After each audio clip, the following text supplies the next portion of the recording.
Hello everybody. So today we're going to take a look at Ready or Not. Now, the tactics shooter genre has been pretty much abandoned for over 15 years now.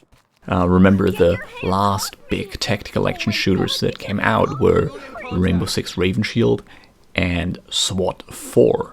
And since then, really, there hasn't been a single tactic shooter released. Since then, there have been a couple of projects that tried to make tactical shooters, but none of them got very far. And finally, we got Ready or Not, which is, since SWAT 4 and Raven Shield, the most promising example of a game actually being a tactical shooter again. What they pretty much did is they emulated SWAT 4 and brought it to the 21st century. Now, for everything I'm gonna say, keep in mind that Ready or Not is made by a very small team. They have not published the game yet. It's just out in an alpha stage. It is, as far as I'm aware, it was kind of rushed out into alpha phase because they suddenly generated a lot of hype that they didn't anticipate. So take the game as what it is. It is an alpha build of a project. It is not the finished game that you're going to see in the footage that I'm going to talk about. I'm just going to talk about the state of the game as I've seen it now, middle of December 2021. Overall, my impression is really positive. It's of course not polished, but it's not like barely functional. It is very functional. There's a lot of content already, and all the mechanics that you would expect from a SWAT 5 are there. Of course, there are some bugs and there are some issues, but for a small team putting out a rushed alpha, this is really impressive right here. Now I'm going to proceed to say a lot of nitpicking things, a lot of negative stuff, but keep in mind that overall I'm really impressed with what they've put out so far. Now, what they obviously did is basically recreate SWAT 4 in terms of mechanics, and which is great because SWAT 4 is one of my all-time favorite games. If I had to do top 10 favorite games of all time, SWAT 4 would be in there pretty high, pretty far at the top. So seeing somebody basically recreating SWAT 4 with our technology that we got 15 years later, like is for me is a huge deal. I love it. I love what they did. But SWAT 4 had a lot of issues and a lot of frustrations. A lot of those stem from its age. And they addressed a couple of those, like it's very easier to interact with things.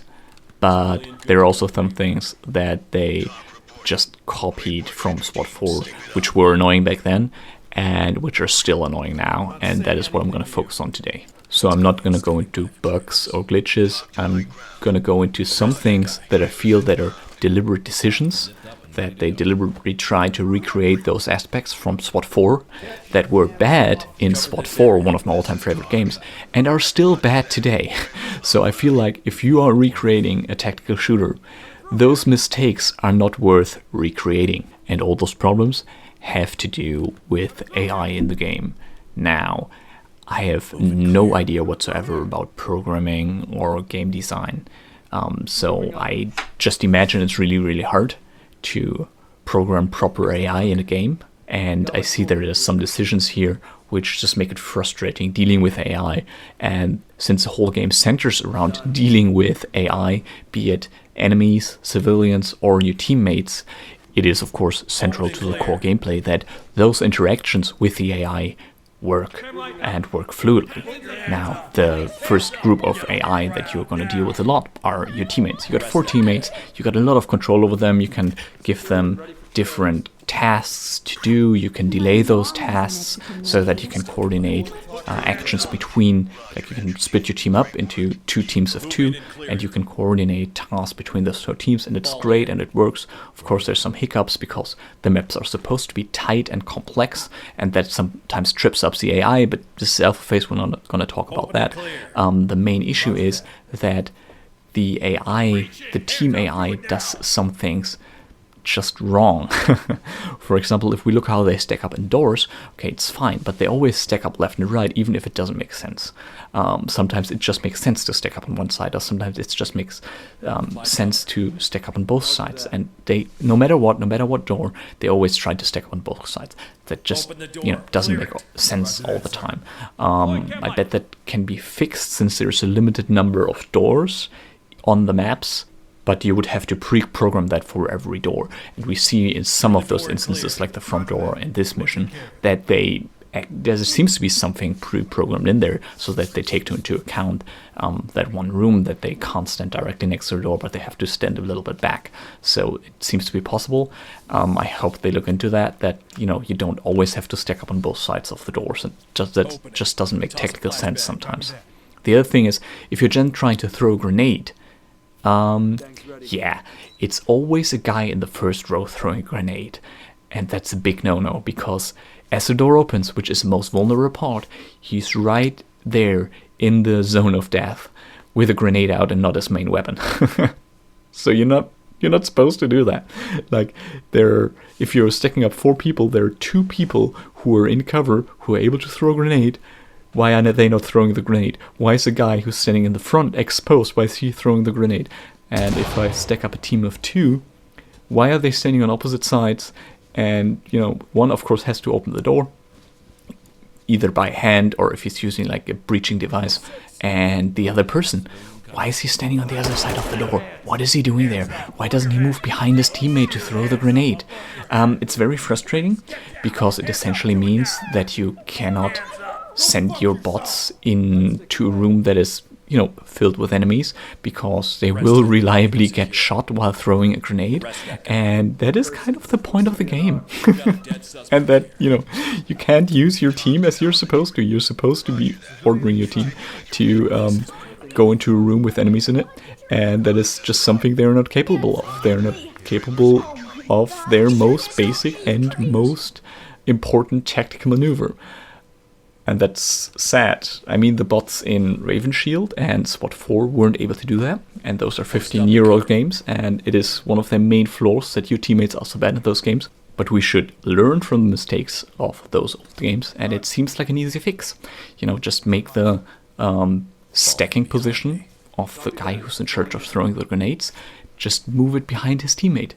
When we're stacking with 4 people, we see it's possible that somebody is standing there. So it seems like an intentional decision to have that person standing where he's standing, and that decision is wrong. All right, let's look at civilians next. First of all, the term civilians in this game and in SWAT 4 just irks me. Like, everybody in this game is a civilian. So SWAT team guys are civilians. The guys with guns, the suspects, are civilians. And everybody without a gun running around there is also a civilian. So, distinguishing between civilians and suspects doesn't make sense. You're opening the door, everybody inside is a suspect. Some are armed, some aren't armed, but everybody's suspect, everybody gets tied down, everybody gets checked. Nobody, you're not doing a deep investigation as you're storming the room. Everybody is a suspect. Everybody gets treated, of course, according to the rules of engagement, but everybody's suspect. Now, if somebody attacks you with a weapon, of course, you can defend yourself with a weapon. And that works in this game very well. That's like one of the core mechanics that, you have to make that split-second decision. But also, if somebody is trying to flee from you, you can stop them. And that is something that doesn't work in this game. Civilians just love to run away. For some reason, like 3/4 of the civilians seem to be just running away as soon as you open the door, which I feel is like a little overblown. Then you shout at them to stop, and if they don't, well, you have to stop them. And that means you shoot for the leg. I usually try to do a warning shot and then a shot on the leg, but that often results in them ignoring the warning shot, and the shot in the knee kills them. And then I get points deducted for acting exactly like I should be acting, which is stopping a fleeing suspect. Same as civilians can often try to run at you, like a lunge at you, and try to make their way past the team, which again is basically an attack. Yes, you don't see a weapon, but they can draw weapons. So anybody who doesn't respond to hands up and then runs at the player, of course, the police would then be able to defend themselves with the weapon in hand. But in the game, again, even if you then, do a warning shot and then a shot in the legs, the game punishes you by saying that you just killed a civilian and deducts points, which just doesn't make any sense. If you make people, even if they don't have a weapon, visible, if you make people have hidden weapons and run at you, then either give me a way to restrain them without the use of my firearm, like there was a mod for SWAT 4 where you could basically have a punch animation, but, grab somebody, put them to the floor, or, just make it realistic. If somebody charging the police, if the police is saying stop or we'll fire, and the person continues to charge the police, then the police is going to fire on them. Punishing the player for that realistic behavior in a SWAT game it just doesn't make sense. It's a carryover from bad game design in a game that's over 10 years old. And the last part are, of course, the enemies, which is probably the smallest pet peeve in all of this. A guy who's standing behind a door and aiming at the door, of course he's gonna have better reaction times than even the best trained officer coming through that door. But if I have enemies that are standing with back to the door, getting a flashbang in their face, then turning around 180 degrees and discharging on the first frame that I'm in the door, then that's just superhuman. Like, either make them move quickly and, not be very accurate, or make them be very accurate and just not as quickly. Humans just can't do both. Humans can't spin around in a fraction of a second and be dead accurate, and humans can't be dead accurate but also spin around 180 degrees in a fraction of a second. There are just physical limitations to what the human body can do, so there is some adjustment due on the part of the enemy bots. But I mentioned at the start, this is a lot of nitpicking. This is a great project, I'm really happy they're doing it and that they are so far in it. I'm gonna put a link to the website down in the descriptions, check them out. They don't only have the normal edition, but if you want to support them, they also got a supporters edition. I certainly am gonna keep tabs on this project, so I hope you found this interesting. Till next time.